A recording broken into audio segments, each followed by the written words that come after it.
Estamos de volta com o Teoria de Tudo nesta segunda-feira, dia 7 de março, mas o programa, como vai ao ar no horário das 22 horas e tem uma circulação em vários horários da internet, já estamos também trazendo aí informações, pautas importantes em homenagem ao Dia Internacional da Mulher e ao mês da mulher. E com muita alegria, muita honra, estamos divulgando também, além da programação do Instituto de Leitura Quindim, que realiza a terceira edição do projeto Entre a Espada e a Rosa, a homenageada deste projeto, o Instituto Quindim, que é parceiro aqui do Sabe Caxias, que é Zica Stockman, que é formada em licenciatura em Educação Artística pela Universidade de Caxias do Sul, especializada em Corpo e Cultura, Ensino e Criação também pela UX, e tem uma série, não é, de ações voltadas também para a arte. Por exemplo, a fundadora da Companhia Teatral Escola de Atores Tem Gente Teatrando, e segue como referência na cena cultural. Nós vamos falar das homenagens Entre a Espada e a Rosa, mas vamos falar também sobre a questão da mulher, esta visão, enfim, no mundo, não é? Eu falo como um homem, mas que convive com filha, com esposa, com irmãs na sociedade. Sempre é importante ressaltar isso, não é? O papel, as mudanças, a significação. Zica, é um prazer tê-la aqui no Teoria de Tudo. Obrigado por nos atender. Boa noite. Boa noite. Eu é que agradeço muitíssimo o espaço para a conversa. Acho muito bacana a gente tratar desses assuntos da arte, da cultura e também do papel da mulher na sociedade e dessas conquistas que vêm acontecendo assim com muita luta, né? E ainda temos que defendê-las para não perder os pequenos avanços que a gente vem conquistando. Achei muito bacana que tu falou agora que é um homem que convive com mulheres, que tem afetos, né, na sua casa, enfim, nas suas convivências, e que, na verdade, essa luta do papel da equidade, da equidade, do papel da mulher na sociedade, é uma luta que não é só da mulher, é uma luta de todos. Né? Não é mulheres contra homens, como o pessoal fala, ou se apavora com a palavra feminismo, né? As feministas, mal amadas, assim. Não, o feminismo é uma luta de todos, assim como a luta antirracista. É uma luta para todos, é um avanço da sociedade, né? Então, eu acho que estamos todos de mãos dadas mesmo nessa luta e nessas conquistas. Com extremas dificuldades de mantê-las, como tu disseste, com retrocessos constantes, dificuldade de entender o outro, no próprio relacionamento. Também, como é que tu está vendo esse momento?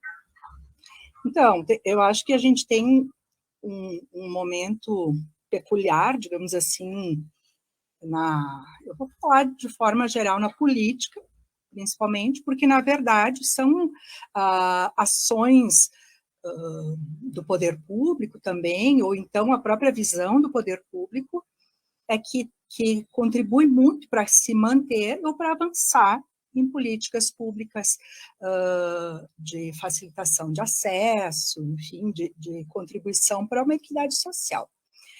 E a gente achava que o nosso avanço, eu falo como sociedade, não só como mulher, né?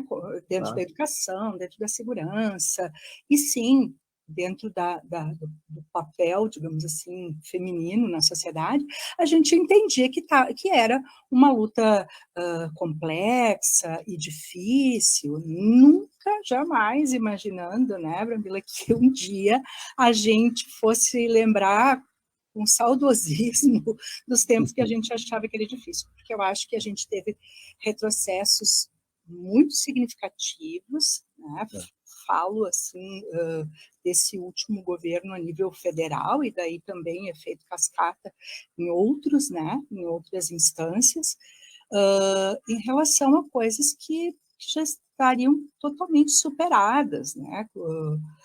Como discursos de que o lugar da mulher não é no mercado de trabalho, isso já foi superado há quanto tempo? Ou então, questionamento da equiparação de salário, né, defesa da ideia de que o salário menor para a mulher é adequado, porque ela dá mais trabalho, ou ela gera os filhos e tem licenças maiores, enfim, como se fosse, né, umas férias que ela tira depois do pós-parto, e não é, né?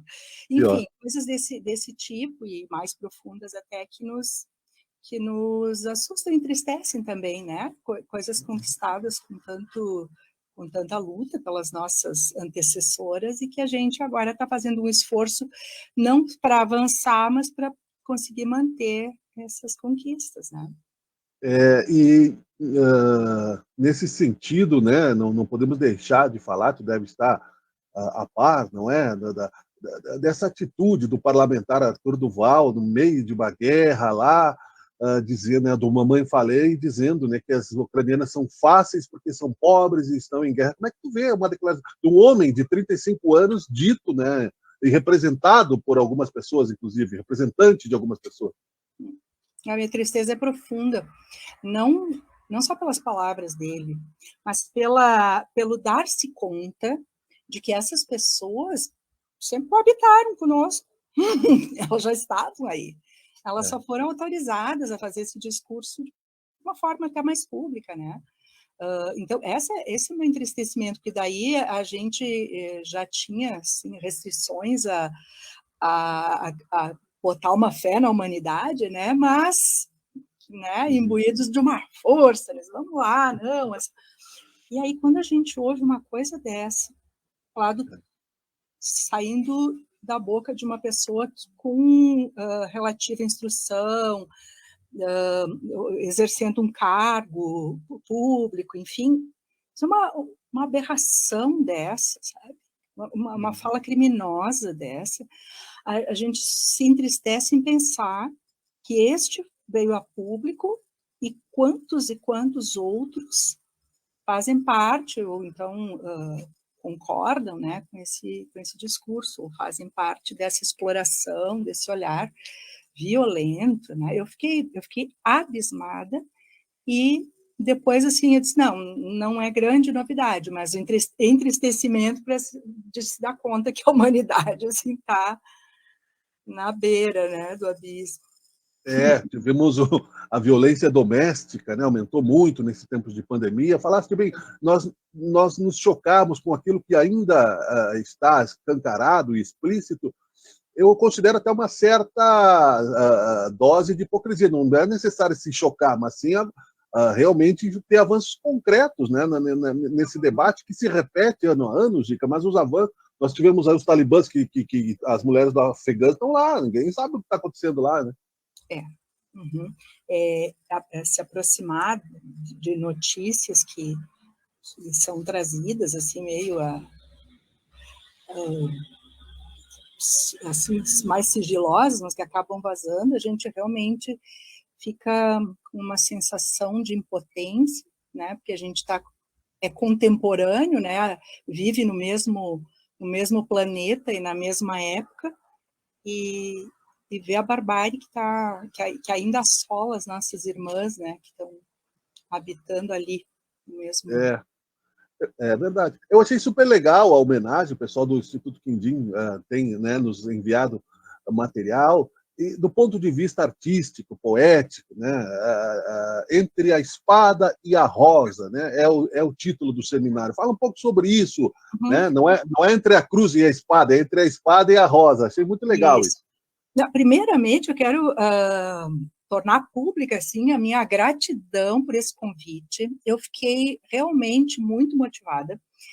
Esses convites, essas homenagens, elas não vêm só para amaciar o nosso ego, me escolheram. Elas vêm num período como a gente está vivendo agora, para nos alimentar, nos fortalecer. Então, foi uma nutrição da alma da artista, e o reconhecimento é sempre muito gostoso, mas eu acho que foi um compartilhar de alma, assim. O Volney, do Instituto Quindim, né, foi a Idos, né, foi aluno da Tangente Teatrando. Legal. E hoje somos colegas de trabalho no mundo da arte, enfim, nessa luta. Então, foi muito significativo, um ciclo muito bonito que se fecha para abrir tantos outros, enfim, né? E porque eu acho que iniciativas como o Instituto Quindim ou a Tangente Teatrando são iniciativas quase irmãs, né? São iniciativas de ordem privada que resistem, né, ao tempo e aos ataques e, enfim, ao enfraquecimento da cultura, enfim, e que aconteceu nesse convite assim um fortalecimento, um fortalecimento da admiração mútua. Achei muito, muito legal. Então, para dizer que não é só o ego assim que se alimentou, mas que a alma também e a energia também. E entre a espada e a rosa, na verdade, entendo lá uma conversa com o Volney, que vem de um conto, né, da Marina Colasanti, que tem esse título, e que tem muitas camadas psicológicas e também políticas. Né? Ela coloca ali nesse conto de uma forma muito subjetiva, mas também, ao mesmo tempo, muito compreensível, dessa jornada da mulher guerreira que acaba tentando fazer diferente, andar por uma trajetória que não está pré-estabelecida e que daí ela é excluída, expulsa, e que daí ela não é aceita nem bem como... Tem uma metáfora, né, que é uma barba que cresce no rosto dela para que ela não case não tenha que casar obrigada com alguém que lhe foi destinado. E aí ela sai pelo mundo com aquela barba, ela não é nem aceita como homem, porque tem corpo de mulher, e nem aceita como mulher, porque tem barba. E, enfim, e aí segue no conto, mas eu achei muito interessante, porque eu me vi um pouco nesse lugar aí, sendo que eu venho do interior, né? Então, e eu nunca tinha ouvido falar sobre o feminismo e sobre essas diferenças e como poderia ser diferente, né? Que não fosse todo assim, toda a construção da minha vida dentro de um sistema patriarcal e tal. Não tinha ouvido falar, mas tinha um bichinho que fazia um zumbido assim no meu ouvido, que não se conformava muito com aquela realidade que estava posta ao meu redor, que não por causa da minha família, mas por causa de todo o sistema, principalmente em cidade do interior, né? Que coisas eram permitidas ao irmão, ao pai, aos primos, e não eram permitidas à mãe, a mim, a irmã e as primas, enfim, que não eram legais, não pertenciam ao nosso universo, a gente tinha que se contentar com isso, mas que não me contentava era mesmo, né? Então, era sempre ouvindo assim que, nossa, moleque, descabelada, brigou com o pente, porque daí a gente acabava se metendo na brincadeira do carrinho de lomba, jogar bola e coisas que eram maravilhosas, muito mais interessantes do que eram oferecidas para nós. Sim. E aí foi uma construção de vida que veio não por uma luta pré-estabelecida, que eu vim conhecer depois e que, ok, estou super engajada, mas era uma luta pela autonomia e pela liberdade. Então, pequenas coisas, assim, eu quis aprender a dirigir muito cedo, porque daí iam parar de ter que me levar nos lugares. Ou então eu ter que ir, enfim, de uma outra forma. Eu saí de casa para estudar muito cedo, muito motivada pela libertação daqueles conceitos todos. Intuitivamente, preferi não me casar formalmente, porque eu pensava que ia ficar, de certa forma, atrelada a uma pessoa e subjugada a um sistema que depois eu tivesse dificuldade de sair. Então, quando estabelecia uma relação afetiva, ela tinha que ser genuína e positiva, até que isso não fosse mais dessa forma, eu teria a liberdade de sair dessa situação, como milhares de mulheres ainda não conseguem, né? Ficam realmente presas em relações enfim, que não são legais. Então, foram algumas coisas que eu nem percebia, mas que eu fui construindo ao meu redor para defender absurdamente a minha independência e autonomia, a começar pela financeira, né? Sim. É absolutamente decisiva nesses casos. Super E aí interessante. fui vendo que eu estava traçando um caminho feminista, já meio sem saber, né? Uhum. Então, eu achei essa homenagem me trouxe até essa reflexão, assim, de pensar que nesse dia tão importante, né, o Instituto me inclui naquele rol maravilhoso de mulheres que eles vêm homenageando. Gente, eu disse, nossa, só assim não precisava acontecer mais nada, só ter sido incluída no hall de mulheres homenageadas já teria sido assim bom demais. Mas me fez refletir sobre essa trajetória como mulher, como artista, enfim, e como ela foi construída. Que legal, e isso tudo vai estar do seminário Entre a Espada e a Rosa. É muito bom te ouvir, viu, Gica? Nós queremos te Legal. ouvir mais vezes aqui no programa também, sobre esses e outros assuntos, tem gente teatrando também. Mas para não fugirmos do tema nessa questão, eu gostaria de concluir e te perguntar também, dentro desse escopo de reflexões, né, e de comportamento, porque, né, muitos estereótipos surgem baseados em comportamentos, às vezes, superficiais, e que não estão baseados, né, na reflexão real do ser. E isso é importante você trazer, que o ser, né, não é simplesmente o imitar. Muita gente pensa, sou um artista, eu tenho, né, que plantar uma bananeira para ter uma intuição, tenho que usar drogas, né? Na música tem muito disso, né? Então eu acho que o pensar se reflete na maneira de ser, e a história acaba refletindo no que se é. O papel da arte nessa significação, nas propostas culturais, em levar, eu me lembro, né, caricaturalmente, da família Dinossauro, né, que estava lá o Dino, né, no papel do homem caricaturizado, né, os Flintstones, nessa questão, né, do homem das cavernas, né, eu acho que até levar as mulheres a essa libertação, porque talvez a compreensão já seja um fato avançado, mas os homens precisam estar nessa questão, né? Porque eles acham que esse assunto é para as mulheres, e, na verdade, é um diálogo amplo de sociedade. Para concluir, o papel da arte nisso tudo, como tu enxergas, como tu propões e como tu afirmas, e como será debatido também a tua proposta, né, nessa ideia do Entre a Espada e a Rosa. Então, eu acho que a arte, primeiro, a mulher na arte tem uma história meio pegada, super resumido, assim, quando não era para mulheres, não mulheres de família, né, estar atuando, também já foi vinculada à atuação com bruxaria, né? Que mulher é essa que empresta o seu corpo para outros seres? Então, não era um lugar muito apropriado para se estar como mulher. Tanto é que as interpretações eram, na Grécia, eram feitas só por homens que faziam os papéis das mulheres, porque não era um lugar para a gente. Mas, né, como a gente não se conforma com isso, cá estamos. Que bom.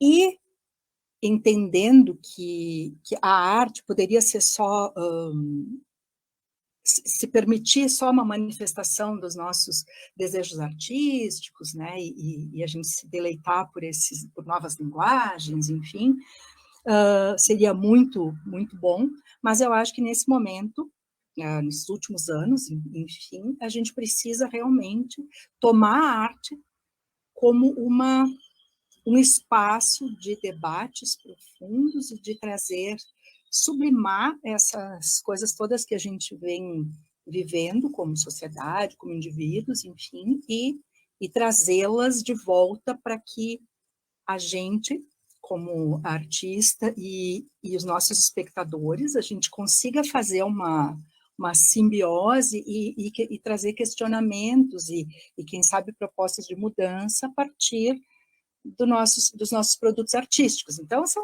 agora, para mim, entendo assim como processos altamente engajados em assuntos que emergem aí, né, como a igualdade, a justiça social, e o papel das mulheres, o papel das mulheres negras, porque a gente fala do feminismo como se fosse uma coisa parelhinha, né? Eu lutando, mas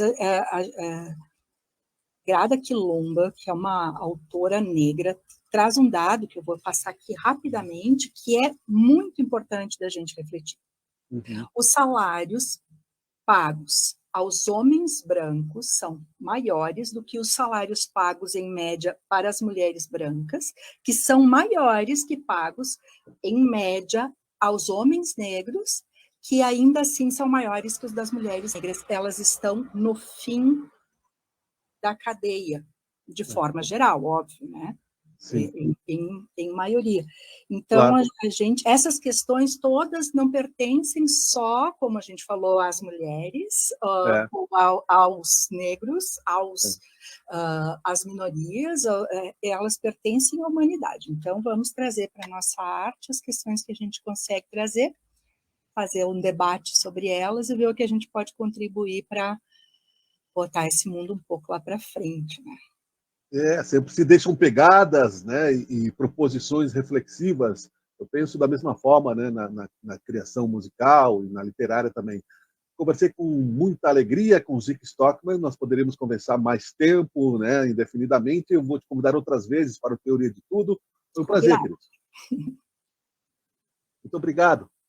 Muito obrigada, querido. Até breve e vamos conversar, então, lá no Quindim. Exatamente. A programação vai estar embaixo, também está no site Sabe Caxias. O Teoria de Tudo volta já um instante só.